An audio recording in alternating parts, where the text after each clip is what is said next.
Welcome to hbrv Lifestyle, the podcast. I am the host, the Honey Badger, giving it to you straight about just about everything dealing with the RV business, camping, fishing, the world. We are now going to do a daily show.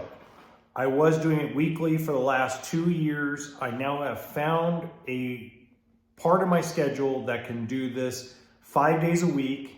Pardon me. As long as you guys are okay with a little coughing, a little sniffling, and a little tiredness, we're going to go at this every single weekday and weekend all this year and next year.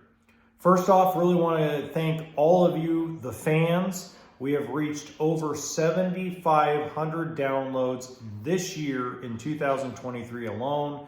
That is more than I could possibly ask for. The YouTube portion of this podcast has grown to 76 subscribers and over 5,000 views. So I'm very excited. Thank you so much for the support. Let's get on with it. First thing I really want to cover tonight is going to be about our pod travel trailers. Now I'm going to take off my jacket and speak as we're going. So you're going to hear some scrunching and squeaking and moving around if you're listening on your Spotify or Amazon Music, where the case may be. Our Pod Travel Trailers is probably the best example of a company that has just completely pissed me off. I'm to the point where these guys are straight out just lying to the public. So let's go back to 2016 for a second. Very important year in the RV business, in the RV world, in the camping world, because Donald Trump gets elected in November of 2016 to become president of the United States. Okay? This is not a political fact, this is just a fact. The RV world turned upside down because the business slowed down for the first time in 5 years.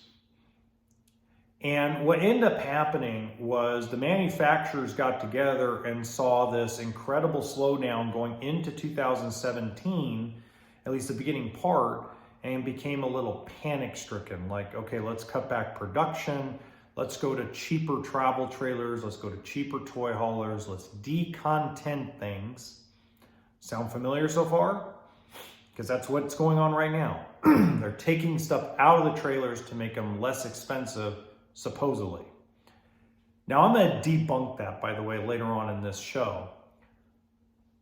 But one of the major issues that they came across at the end of 2016 into the beginning of 2017 was they had to make it sound and come across as if they were making the RVs more affordable. That was the pitch. When we went to the California RV show, when you went to Hershey in 2016, heading into 2017, all the show push was really about, let's tell people we're trying to make trailers more affordable. Then the boom happened. Because they made them more affordable, there was a boom that happened. Now, when I mean more affordable, what they did was they came out with what I call a SE version, a standard edition of a lot of different trailers. Salem was one of them. Salem came out with they called it the FSX Lite.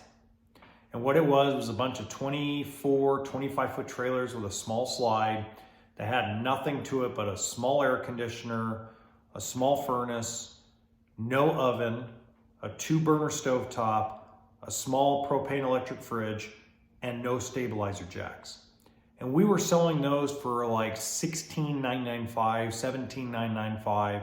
They didn't build a lot of them, but they built enough of them where a dealership could have a 17.9 unit on the lot, and it was always what I called the switch coach. Well, I'm rambling now, but let me move forward to where we are now. Now the content has changed. it's no longer, oh, we're afraid. Watch this. We're no longer afraid of things going downhill. Now we're just going to force the action. That's what's happened. The growth of, here, I'm going to start over.